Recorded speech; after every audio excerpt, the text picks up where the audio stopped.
Next students, example 4 is very important example couple की। तो मैंने पिछली वीडियोस में थर्ड एग्जाम्पल करवाई है, वो आप वीडियोस देख लेना, ठीक है। तो अब मैं फोर्थ एग्जाम्पल स्टार्ट करवाने जा रही हूँ।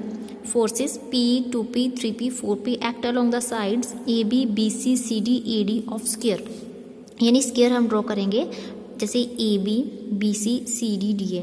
ये जो सेकंड स्क्वायर उन्होंने ड्रॉ किया वो सेकंड एग्जाम्पल का ड्रॉ किया, सेकंड पार्ट का ड्रॉ किया। फर्स्ट बस सिंगल स्क्वायर ड्रॉ करना है, वो आप नहीं देखना, सिर्फ फर्स्ट स्क्वायर जो है AB, BC, CD, DA ये स्क्वायर देखो आप। और इसमें हमने फोर्सेस P, 2P, जो P फोर्स है AB की तरफ है तो उसी डायरेक्शन की तरफ P फोर्स लगाएंगे। BC की तरफ 2P है तो BC की तरफ 2P आएगी, CD की तरफ 3P एंड AD की तरफ 4P, यानी इस डायरेक्शन में, ठीक है। तो ये स्क्वायर की फोर्सेस है। तो reduces a force system to force at point A। भी फोर्स ए पॉइंट पे कौन सी रिड्यूस हो रही है वो बतानी है, एंड फोर्स अलोंग BC और BC के अलोंग कौन सी फोर्स है वो हमने बतानी है। पहले हम ए पॉइंट पे बताएंगे, तो हम सभी का एक रिजल्टेंट लिखेंगे। तो इसमें पहले लिख लेते हैं कि जो AB है वो एक्स एक्सिस के पैरेलल है, जैसे AD है वो क्या लेट कर दे कि वाई एक्सिस के पैरेलल है, जो तो वाई एक्सिस लेट करेंगे। तो हमें जितने भी forces given system of forces भी इक्विवेलेंट टू फोर्स F, मतलब हमने सभी सिस्टम ऑफ फोर्सेस है वो सभी को किस पे इक्विवेलेंट करना है, ए पॉइंट पे जो फोर्स लगेगी F एंड अलोंग BC। तो हम यहाँ पर जो है BC की तरफ, जैसे उन्होंने कहा है कि फोर्स इक्विवेलेंट है कैपिटल F, वो हम लेट कर लेंगे, उसकी वैल्यू फाइंड करेंगे। And force R through A make an angle theta with AB। एक रिजल्टेंट फोर्स, जो इस स्क्वायर की बात करें, इस स्क्वायर में रिजल्टेंट जो है A पॉइंट पे लगाएंगे R, that resultant make an angle theta with AB। तो रिजल्टेंट R होगा सभी फोर्सेस का, ठीक है। तो अब हम इसको ना रिजॉल्व करते हैं। तो रिजॉल्व कैसे करेंगे, जैसे ये रिजल्टेंट R है, ये थीटा एंगल बना रही है, पहले हम एक्स एक्सिस की तरफ जब रिजॉल्व करेंगे तो कोस लगेगा, तो ये तो थीटा एक्स एक्सिस के साथ बना रही है तो R कोस थीटा, ठीक है। तो इसमें हम ए पॉइंट पे जो फोर्स है, ठीक है, उसको हम R लेट कर किया है, तो R की वैल्यू हमने निकालनी है एट ए पॉइंट पे, क्योंकि स्टेटमेंट में कहा हुआ है कि system to force at point A reduce करो, मतलब ए पॉइंट पे फोर्स जो है उसको वैल्यू निकालो। तो ए पॉइंट पे फोर्स कौन सी हमने लेट किया R, तो R की वैल्यू निकालनी है। एंड फोर्स अलोंग BC के अलोंग एक फोर्स हम लेट करेंगे कैपिटल F, उसकी वैल्यू निकालनी है। तो जब हम रिजॉल्व करेंगे तो यहाँ पर BC भी फोर्स लग रही है, BC की तरफ F फोर्स लग रही है। तो रिजॉल्व कैसे करेंगे, जब R cos थीटा, ठीक है। तो अगर हम देखें कि BC की जो फोर्स लग रही है, ये वाली BC की तरफ कौन सी फोर्स लग रही है, F लग रही है, तो ये जो है एक्सिस के साथ 90 डिग्री का एंगल बना रही है F। तो cos 90 क्या होता है, 0 होता है, इसलिए ये तो खत्म हो जाएगा, F इंटू 0 0, ये खत्म हो जाएगा। और बाकी is equal to other forces की बात करते हैं, तो ये तो होगी ये वाली रिजल्टेंट की बात हो रही है। अब अदर फोर्सेस जो है, ये P cos 0 डिग्री लगेगा, 2P cos 90 डिग्री, ये 3P जो है cos 90 ऐड करते हैं ना 180 degree, and that 4P cos फिर 90 ऐड किया 270 डिग्री। तो आप 90 ऐड करो, देखो P cos 0 डिग्री मैं लिख देती हूँ, और क्लॉकवाइज और एंटी क्लॉकवाइज का भी ध्यान रखना है। ये एंटी क्लॉकवाइज है तो प्लस का साइन, और फोर्स कौन सी लग रही है 2P cos 90 डिग्री, ये भी एंटी क्लॉकवाइज जा रहा है 3P cos 180 डिग्री, इसमें 90 ऐड करते हैं ना।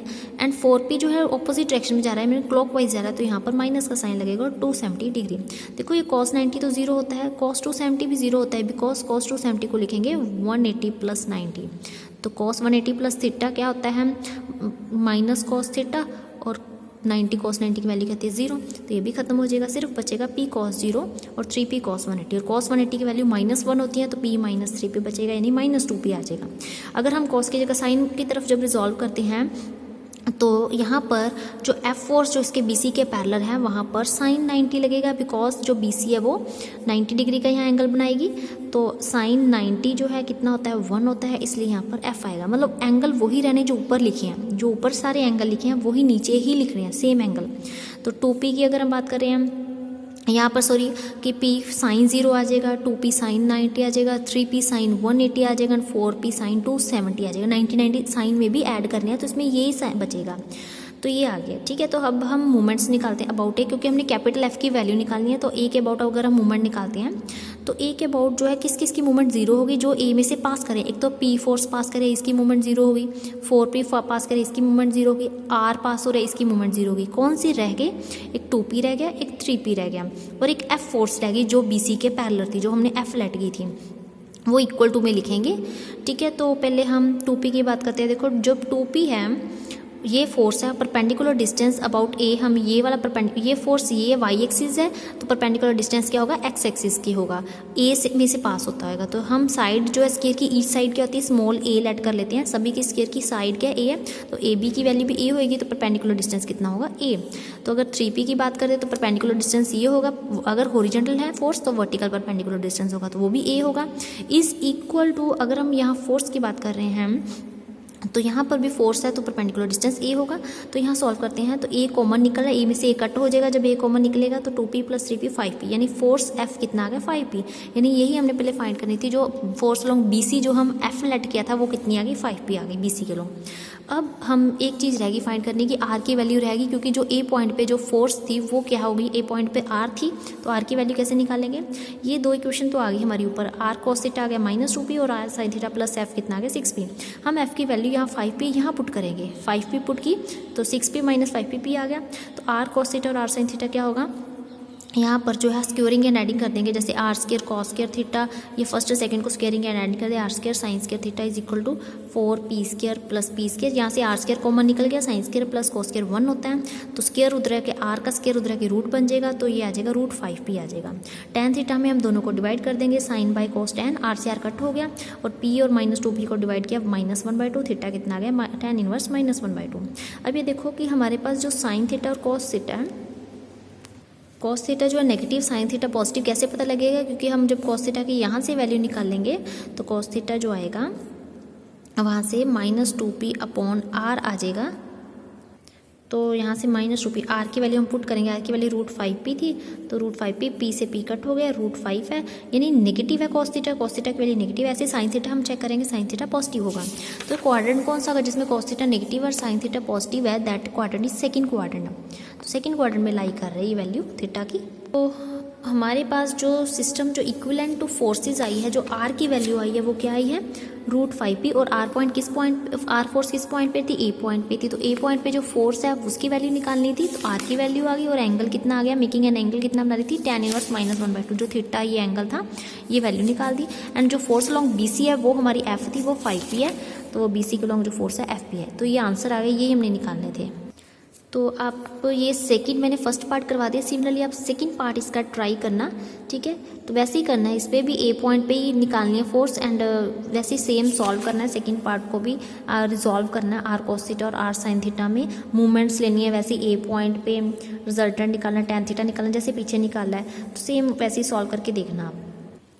नेक्स्ट स्टूडेंट्स, एग्जाम्पल 5th है कि the movements of given system of forces about 3 points are this. हमें मूवमेंट्स गिवन है 3 फोर्सेज के, तो 3 पॉइंट्स के, तो पॉइंट्स हम ड्रॉ करेंगे। जैसे पहले 1,0 ये पॉइंट है, आप x1 है y0 ये होगा, 0,1 मीन्स x0 y1 ये पॉइंट होगा, एंड 1,2 कहाँ होगा, जैसे xb1 इसके सामने और y2 है 2 इसके ऊपर होगा, यानी यहाँ पर 1,2 पॉइंट होगा। तो आप डॉट लगा के ये पॉइंट्स ड्रॉ करेंगे। हमें इसके movements given of given system of forces about 3 points, तो 3 पॉइंट्स के अबाउट फोर्सेज है। लेट हम क्या करते हैं कि एक्स, और उन्होंने कहा हुआ है कि find the magnitude of resultant force का मैग्नीट्यूड भी फाइंड करना है, एंड दैट प्रूव दैट कि it act along the line this, वो इस लाइन के लॉन्ग है। तो इसका रिजॉल्व पार्ट जो है हमारे एक्स एक्सिस और वाई एक्सिस की तरफ है, तो X by with the sum of resolve parts of forces along O X and O Y. तो ओ एक्स की तरफ एक्स कॉम्पोनेंट लेते हैं, ओ वाई की तरफ फोर्स कौन सी ले लेते हैं, Y, and G with the algebraic sum of their movements. तो जी जो है हम इसका सम ऑफ देयर मूवमेंट्स लेंगे, यानी ये जी मूवमेंट्स हैं, इस डायरेक्शन में मूव करेगा एंटी क्लॉकवाइज में, ठीक है। तो आर बी द रिजल्टेंट, तो ये एक्स है तो वाई है, तो इसकी रिजल्टेंट सेंटर पे आर होगी, and couple G also be single parallel to R. देखो हम सभी के अबाउट मूवमेंट्स हमें गिवन है, तो मूवमेंट का फॉर्मूला लगाएंगे, तो सम ऑफ मूवमेंट्स हम जी लेट कर लेते हैं। तो मूवमेंट्स सबसे पहले 4 गिवन है, किसके अबाउट मूवमेंट है वो 10 पे, 25 किसके अबाउट है 01 पे, एंड 22 किसके अबाउट है 12 पे। जो 4 मूवमेंट 10 के अबाउट है, ये 10 पॉइंट ही है, तो जो 4 है इज इक्वल टू मूवमेंट किसके अबाउट है, फोर्स अबाउट 10 पे, तो लिखेंगे 4 is equal to movement of force about 10। तो इसके अबाउट फॉर्मूला लगाएंगे कि 10 पे 4 तो हम साथ में लेके चलेंगे लेके, और इज इक्वल टू जो है ये मूवमेंट ऑफ फोर्स अबाउट 10 पे क्या होगा, ये फॉर्मूला लगाएंगे। जैसे ए पॉइंट पे कौन सी फोर्स पास हो रही है, एक्स फोर्स पास हो रही है, तो इसके अबाउट तो मूवमेंट 0 होगी, तो एक्स इंटू 0 आ जाएगा। जो वाई है ये फोर्स इसमें से नहीं पास हो रही 1 0 पे, तो Y force into perpendicular distance, जहाँ से जिसके अबाउट मोमेंट निकालेंगे वहाँ से परपेंडिकुलर डिस्टेंस ड्रॉ करेंगे, यानी कि ओ ए। तो ओ ए का डिस्टेंस कितना है 1, क्योंकि ये 1 एक्स की पॉइंट है, तो 1 वाई इंटू 1। एक चीज़ का ध्यान रखना है कि जो वाई है वो ए के अबाउट जो रोटेट करेगा वो क्लॉकवाइज रोटेट कर रहा है, तो माइनस का साइन है, प्लस साथ में जी जरूर ऐड करना है, G is the sum of the moments, तो जी जरूर सभी में इक्वेशंस में ऐड करेंगे। सेकंड इक्वेशन जो हमारी है थी कि एक तो इसको पहले सॉल्व कर लेंगे कि जैसे ये सॉल्व करके लिखेंगे जी माइनस वाई इज इक्वल 4 आ गया। सेकंड है जो मोमेंट्स है 25 दिया वो किसके अबाउट था 0 1, तो 0 1 के अबाउट जो 25 मोमेंट है तो इसका फॉर्मूला लगाएंगे, इसमें से वाई की मूवमेंट 0 होगी क्योंकि वाई 0 1 में से पास करा है, बट ए जो है उसके ए फोर्स सॉरी एक्स जो है ये हॉरिजॉन्टल और परपेंडिकुलर डिस्टेंस वर्टिकल कितना होगा 1 होगा, तो x इंटू 1 आ जाएगा और प्लस का साइन आएगा बिकॉज एंटी क्लॉकवाइज डायरेक्शन है, और प्लस जी साथ में जरूर डालना है। ऐसी 22 की आप इक्वेशंस निकाल लोगे, तो इस ये 1 2 के अबाउट है, तो 1 2 के अबाउट जो है ए फोर्स है, तो ये इसमें से जब पास करेगी तो ये एक्स फोर्स है, तो परपेंडिकुलर डिस्टेंस कितना होगा, यहाँ से हम एक परपेंडिकुलर डिस्टेंस सी पॉइंट से ड्रॉ करेंगे, एक सीधी लाइन ड्रॉ करेंगे, तो इसका डिस्टेंस फॉर्मूला लगाएंगे। तो डिस्टेंस फॉर्मूला आपको लगाना आती है y2 माइनस y1 का square plus x2 minus x1 का स्क्वायर, तो डिस्टेंस फॉर्मूला लगा के इसका आएगा सॉल्व। ऐसे ही y पॉइंट ये फोर्स है y,